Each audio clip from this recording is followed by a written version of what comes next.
just a few more questions. How would you evaluate the legacy of the first Daley administration in the history of the city of Chicago? You discussed it in part, but let's, if I can add just a few more. Well, you know, I don't hold myself out as a Chicago historian, so putting in context Richard J. Daley in the context of Chicago politics isn't something I'm confident I can do well, but I think a couple thoughts come to mind. One is that in his period as mayor, the city went through a major highway construction program that's largely worked well. It went through a period of lousy public education, which didn't work well. It was accompanied with a considerable strife under the Willis administration of the Chicago Board of Education. Ben Willis. Yeah, inadequate, thank you, inadequate physical structure for the school system, and racial segregation. Justice Department lawsuit, desegregation orders, and all that went with it. In that respect, it was no worse than some other towns, north and south, that went through that same process, but there was certainly no leadership from Richard J. Daley in solving the non-brick and mortar problems. He was good at brick and mortar, he was not good at human relations and population and diversity issues. The patronage system that he operated is one he inherited, but he also perfected and improved in the sense of making it work more efficiently for the democratic organization and the people who profited from the democratic organization. The city of Chicago, like a lot of Illinois politics, has been driven by personal benefit and profit motive. And I think while he never personally put dollars in his pocket from a public contract, no one's ever suggested that, lots and lots of people ended up on the public payroll because of their relationship to Richard J. Daley and later Richard M. Daley.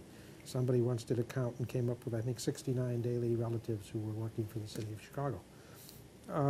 So in the context of a political system that for decades had been far from perfect, Richard J. Daley was a good brick and mortar mayor and a good financial administrator and a fairly poor human relations administrator. And he inherited and improved and perfected the patronage system, which we ultimately ended up changing through litigation. What reforms today do you think would benefit the city? Well, I think the problem the city has today is, first of all, the culture of patronage isn't over. And the city won't be efficiently run until it is. And we haven't talked much at all today about efficiency in connection with patronage, but efficiency and taxpayer savings are very much involved in the patronage system. And let me take 30 seconds on that subject because— Take as long as you need. Well, maybe a minute, but because it's very important. Archibald Poonian was Mayor Richard J. Daley's head of the personnel department, commissioner of personnel, or whatever it was called in those days. And he stayed on in the Harold Washington administration, and then he cooperated in that context. He cooperated with us, the plaintiffs in the patronage litigation, and his evaluation was that patronage was costing the city in 1980 dollars about $10 million a year in inefficiencies. And when you convert that into contemporary dollars, it's double or triple. And when you then string that out for a bunch of years, you get into the hundreds of millions of dollars of waste. For example, simple example that makes the point. The Chicago Tribune years ago ran a story in the Daley, Richard J. Daley era, on what it cost to change the identical street light bulb in Chicago and Milwaukee. I was city editor. Maybe you remember the story. Yes. It was a great series. They did these as a series of stories. The one I remember is the one that said, here's the same light fixture with the same bulb in it. In Milwaukee, it costs $3.95 to change it. I'm giving you roughly. Right. I don't remember the exact numbers. In Chicago, it costs $14. Why does it cost $14 to change the same bulb and the same light fixture in two cities that are 90 miles apart? Because in Milwaukee, you did not have a bloated employment system operating for the benefit of political leadership to put a precinct worker in every precinct, multiple precinct workers in every precinct, at public expense. In Chicago, you did have that kind of system. So that's why the patronage system cost the taxpayers tens of millions of dollars. And multiply that by many years, and you get enormous amounts of revenue lost. And I think that's changing, but it's changing because of litigation pressure to come into compliance with court orders that provide for non-political hiring and the like.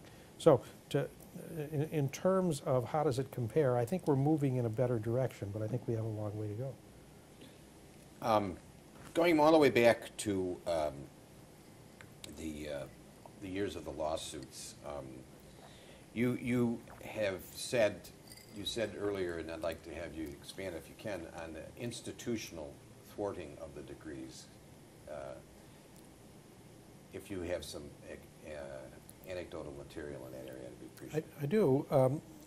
The most significant evidence on this score comes from the series of guilty pleas that were accompanied by detailed proffers of evidence by people pleading guilty in the 2005-2006 time frame, plus the evidence introduced at what must have been a 6-week jury trial involving Sorich and 3 others who were convicted.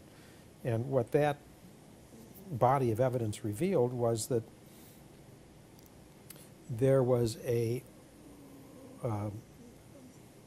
phony, if you will, employment system in which jobs were advertised and people could apply for them and take tests, be evaluated, and have the jobs awarded based on the evaluations. That was the phony system. The real system was that thousands of jobs were allocated based on decisions by Sorich and people who worked for him to give the jobs to the Hispanic Democratic Organization or to Tom Zach's organization or to one or another of the similar organizations that were created, and to give them to those entities so that the people would work for candidates chosen by the Daley organization and that they chose to support, including Daley, including Rahm Emanuel when he ran for Congress, a number of others. Now, in the process of proving all that, there was testimony and there were documents produced that showed that a list was prepared called the Clout List, which involved 5,600 or 5,900 names of city employees with the sponsor for each. And it would be a political organization like HDO, the Hispanic Democratic Organization, or even Richard M. Daley, pardon me, or various other people who were connected to him. And so you had, once again, on paper, a highly, not only on paper, but a reflection on paper of a highly elaborate, covert patronage structure to allocate jobs, allocate promotions, benefit people who cooperated, punish people who didn't. And as this became public knowledge through the judicial process, people started to call me, who had previously been afraid to talk, city employees who saw that maybe they wouldn't get fired for talking to me. And what that resulted in was an amendment to our lawsuit in which we added a group of public employees who each described a set of circumstances unique to that individual, but typical of the system. For example, a woman who worked for HDO because she was told if she worked for HDO, she would be promoted from the $13 an hour level, temporary back of the garbage truck job, to the same job, $24 an hour. So enormous jump in compensation if you move from temporary to the next stage up, the city career service ladder. And that was promised her based on going to work for the Hispanic Democratic Organization and going to work wherever they sent her. So they sent her to an election for alderman where there was someone supported by the mayor and an incumbent who the mayor, Richard Daley, did not support. And what did they do in that election?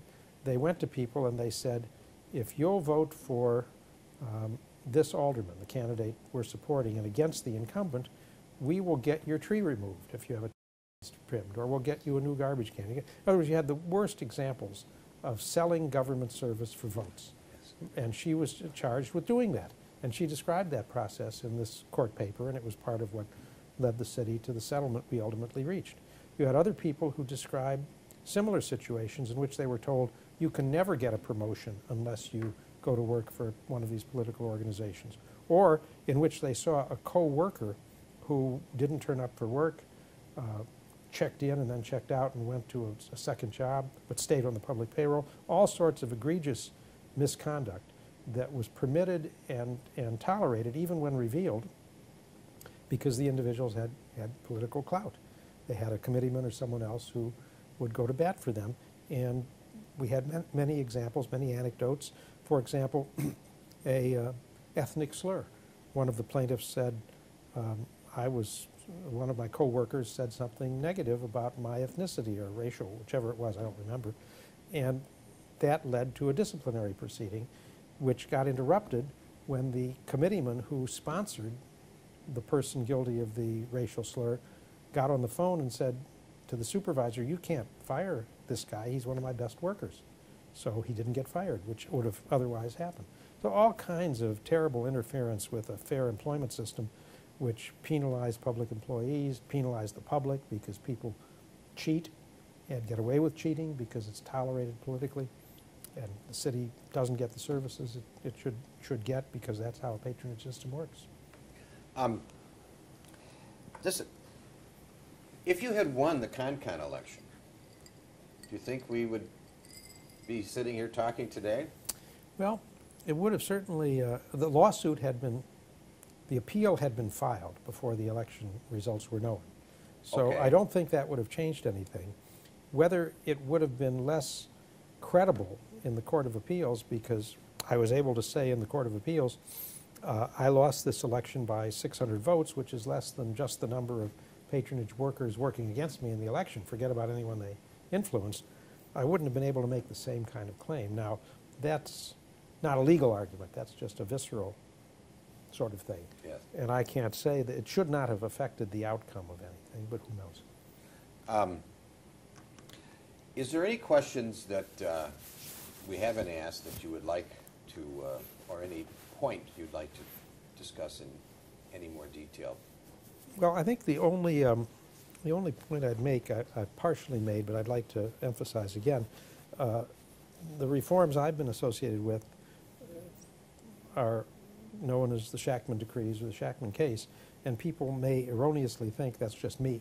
And as I said earlier, there have probably been 20 or more lawyers who've worked hard on this case at various stages of the case, and some all the way through. Roger Frost was involved at the very beginning, Dick Johnson at the very beginning. And it's a testament really to the good work of those people who have not been the recipient of much public attention for their good work, that we got to where we got to, because the case has been consistently, aggressively pressed and litigated by a very talented group of people, and I get the credit for it, but the reality is they deserve the credit for it. Well, thank you very much for taking this time with us. Thank you. Very appreciative. Happy to do it.